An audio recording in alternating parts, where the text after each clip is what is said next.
الزبدة البلدي الفلاحي والزبدة المعامل وزبدة المزارع. تعالوا هنتكلم سوا كده في الفيديو. بسم الله ما شاء الله اللهم بارك. هنقول كلام جميل وكلام حلو قوي، وطبعا هنقول كل حاجة بينها وبين التانية، ايه الفرق بينهم وايه المضر وايه النفع فيهم. ان شاء الله نتكلم في الفيديو، وجايبالك معانا ان شاء الله بسم الله ما شاء الله اللهم بارك 5 كيلو زبدة بلدي فلاحي 10/10 حلوين قوي ممتازين، بسعر من 400 ل 500 جنيه بس حسب مواصلة عندك انتي. وهبقى احط لك ان شاء الله كده الفيديو ان شاء الله لو حبيتيه، بس اسمعي بس معايا الفيديو الاول كده هتستفادي منه، وبعد كده ندور على ان احنا هنجيب او مش هنجيب، لان في معلومات هتتقال في الفيديو شوفيها هتنفعك او مش هتنفعك. تعالوا نسمي الله ونصلي على الحبيب المصطفى. اللهم صل وسلم وزد وبارك عليك يا حبيبي يا رسول الله وعلى اليك واصحابك اجمعين. طبعا قبل كده كنا عاملين فيديوهات للزبده المزارع او زبده المعامل حسب ما بتسموها. عندنا هنا الزبده دي المره دي اسمها زبده الحمد، وده نوع البقر اللي بتتعمل منه الزبده. البقر اللي هو الفريزيا ده اللي هو ابيض في اسمر، اللي هو بيبقى ما شاء الله اللهم بارك كبير ده، وبيجيب كميه حليب كتير فبيطلع منه الزبده دي. تمام كده، دي زبده بقري مش جاموسي. هنتكلم برضو في الفيديو عن كل حاجه. عندنا هنا هنوزن برضو الشنطه مع بعضنا ونتكلم في كل حاجه، بس هوريك الزبده بس الاول قبل ما نوزن وقبل ما نتكلم. الزبده بتاعتنا بسم الله ما شاء الله اللهم بارك جميله، بتحطيها بين صوابعك اول ما بتدوسي عليها بتبدا تسيح معاكي زي الزبده البلدي. الريحه بتاعتها طبعا ما فيهاش ريحه السمنه البلدي اللي الناس بتحطها في السمنه وبتغشها. وهقول لك برضو الزبده اللي انت بتجيبها مغشوشه بتبقى عامله ازاي. كده شفنا الزبده بتاعتنا 5 كيلو، 5 كيلو ونص ما شاء الله اللهم بارك جميله قوي. تمام، تعالوا هنا بقى هنحطها في الطبق بتاعنا. بس قبل ما نحطها في الطبق عايزه ان انا اقطعها حتت حتت علشان هنشتغل شغل حلو، علشان لما تيجي تسيحيها ما تاخدش معاكي وقت، وفي الوقت نفسه ما تاخدش معاكي يعني ما تغليش كتير معاكي على النار، وفي الوقت نفسه طعمها يكون جميل. تمام كده، هنقعد بقى على الارض كده ونسمي الله ونبدا نقطع في السمنه بتاعتنا. السمنه بتاعتي انا جايباها من التلاجة من تحت، ما هياش سايحه بره. لو انا جبت السمنه بتاعتي وحطيتها فتره بره في الجو الحر او الجو الساقع هتبدا تفك معايا، وهبدا كل ما اشتغل فيها تعمل معايا ترد معايا زي الكريمه بالظبط. يعني مش هشتغل فيها كويس ومش هتنفع معايا كويس. لازم اكون حطاها في التلاجة وبنفس الشكل كده ببدا ان انا اقطعها واخرطها بالسكينه زي ما انتم شايفين، وببدا اشتغل فيها الشغل ده. احنا بنعمل الشغل ده ليه دلوقتي؟ دي زبده المعامل او زبده المزارع زي ما قلت لكم. طب بنشتغل فيها الشغل ده ليه بقى؟ علشان هي بيكون فيها نسبه ميه او نسبه حامض نطلعها الاول. طب ما نسيحها على طول يا ام يوسف عادي مفيش مشاكل. الناس اللي هي كبار في المقام ربنا يبارك لنا فيهم ويحفظهم يا رب، عادي لو حطوها على النار وبداوا التسييح على طول مفيش مشاكل. بس هي المشكله بتاخد في الوقت شويه، يعني بتاخد وقت شويه على النار. ليه يا ام يوسف؟ علشان نسبه الحامض اللي فيها ونسبه الميه عبال ما بتبدا تتبخر منها وتخرج منها بتاخد وقت على النار، وتاخد معاكي من ساعه لساعتين كمان. يعني ممكن تاخد ساعه، ساعه ونص، ساعتين عبال ما تستوي، بس طبعا على نار هاديه مش على نار عاليه، علشان ما تشطش معانا الحله من تحت، وفي الوقت نفسه اللهم صل وسلم على سيدنا محمد ما تغليش معانا وتفور وتتكب. تمام كده، يبقى احنا اول حاجه بنعمل الحته اللي احنا بنعملها دي هنا كده اسمها بنخضها. بس بدل ما بنحطها في القربه ونلق فيها وتغلبنا، لا بنخض على ايدينا على طول. ايدك مغسوله، طبقك مغسول، ايدك نظيفه، الدنيا تمام. وببدا احطها في الطبق واخرطها بالسكينه زي ما شفتيني كده، وببدا ان انا اعجنها بايديا زي العجين بالظبط، ولدتها زي العجين بالظبط. بتبدا تخرج معايا كميه الميه اللي فيها. قبل كده كنا جايبين كام شنطه الرضا ومش فاكره ايه كم، يعني كنا جايبين حوالي 4 شنط في 4 فيديوهات قبل كده، وكل واحده ليها سعر معين حسب وقتها وحسب السمنه غاليه او مش غاليه. في الوقت ده انا خضيتها لقيت ما شاء الله اللهم بارك ما طلعش منها كميه ميه ابدا، ولا حامض ولا ميه. يعني الزبده بتاعتنا تمام وحلوه قوي. تمام كده، هبدا احط عليها حبه ميه ساقعه. لازم اشتغل بميه ساقعه في الوقت ده، لو اشتغلت بميه عاديه من الحنفيه هتسيح معايا وتبوظ معايا السمنه. تمام. طيب الفرق بينها وبين الزبدة البلدي؟ الفرق بينها وبين الزبدة البلدي في الدسامة بتاعتها، في نسبة الطعم والريحة بتاعتها. دي طبعا لو انا سيحتها كده لوحديها من غير حاجة بتكون خفيفة في الاكل وخفيفة في الريحة وخفيفة في الطعم كمان. تمام، لما بنزود عليها الاضافة اللي احنا هنضيفها اللي هو الحليب او الزبدة البلدي او القشطة، ده بيخليها ما شاء الله اللهم بارك بقيمة الزبدة البلدي بالظبط، بنفس الريحة ونفس الطعم وكل حاجة، لكن بتكون رخيصة علينا شوية في السعر. طبعا السعر هنا دول ما شاء الله 5 كيلو، لو انا هجيبهم بسعر حتى لو الكيلو ب 200 بس مش ب 300 و 350 زي ما هو موجود، لان الكيلو زي ما انتم عارفين في السمنه البلدي رطلين وربع.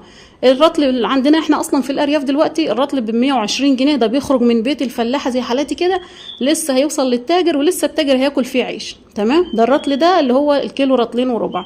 طيب يبقى رطلين وربع، يبقى احنا كده الكيلو هيوصل معانا على 300 و300 على حسب ما يوصل لك انت هناك. لا احنا هنا مثلا الكيلو لو خلاه مثلا الكيلو ب 100 جنيه او ب 80 او ب 90 او ب 100 او ب 110 كمان بمقدار الرطل، وما شاء الله اللهم بارك ما طلعش منها ميه وما طلعش منها حامض وما طلعش منها اي حاجه خالص، هنسيحها برضو، هوزنها لك برضو في الميزان واحنا بنسيحها. تمام. طب انا لو جبت زبده ومسف وطلعت مغشوشه مني بعرفها ازاي؟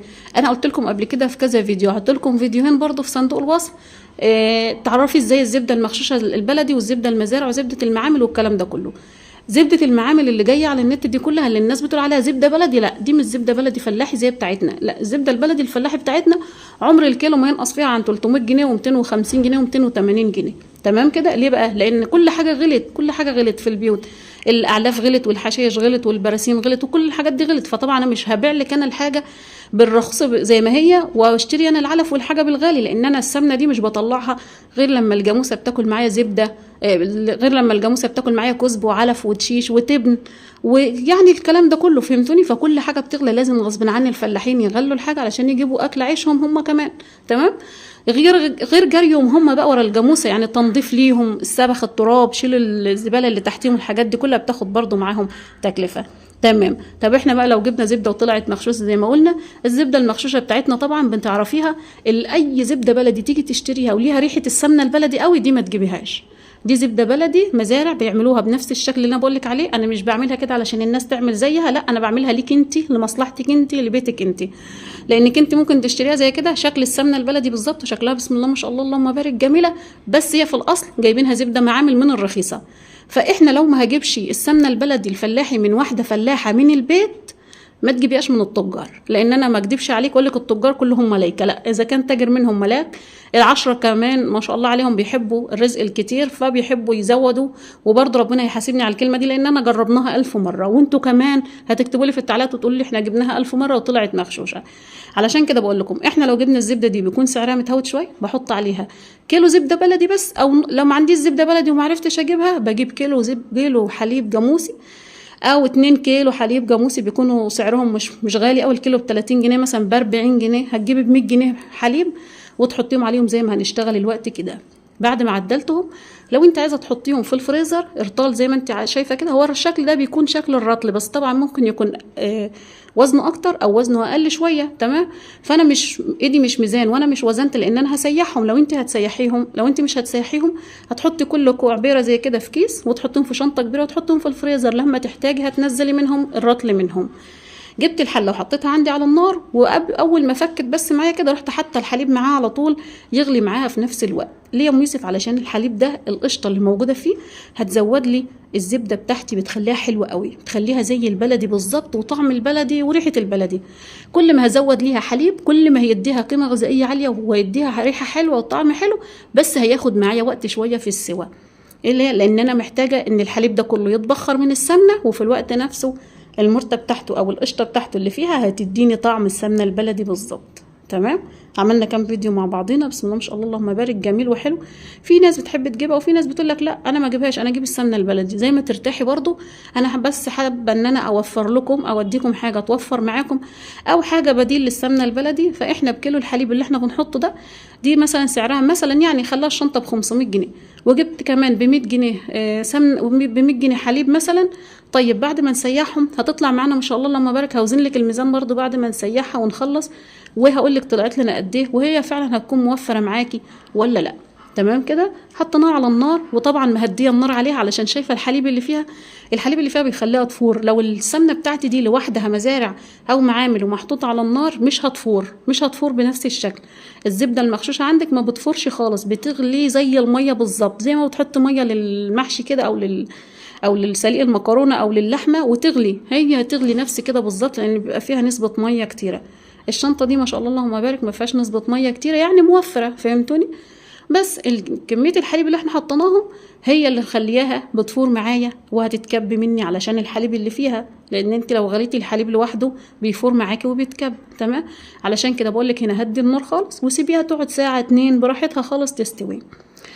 بتبدا كل فتره زي ما هجيب لك كده دلوقتي، كل فتره بتبدا تقل شويه منها كميه الحليب اللي فيها او يتبخر، وببدا اجيبها لك برضو بنفس الشكل لغايه ما بنخلص. طيب وهي بتشتغل هنا كده هقول لك برضو عن الناس اللي سالتني على اللي احنا كنا حاطينه على المنتدى وعلى البوست على الفيس، ايه الفرق بين الزبده البلدي والزبده المزارع. اول حاجه سعرها، اول حاجه سعرها، لان انا لو هجيب شنطه زبده زي كده وهبيعها هبيعها برخيص، انما لو هجيب شنطه، لو هجيب زبده بلدي انا خضاها في البيت وتعبانه فيها ومكلفه الجاموسه اكل وشرب، عمري ما هبيعها بالرخيص، عمري ما هبيعها بالرخيص، لان لو هبيعها بالرخيص لا اخليها لبيتي احلى.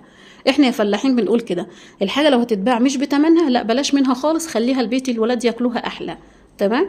في ناس بتحب تجيب السمنه البلدي وتجيب عليها صفيحه من المحلات وتحطها عليها وتاكل وتشرب، بتقولك يعني السعر بقى متهوت شويه.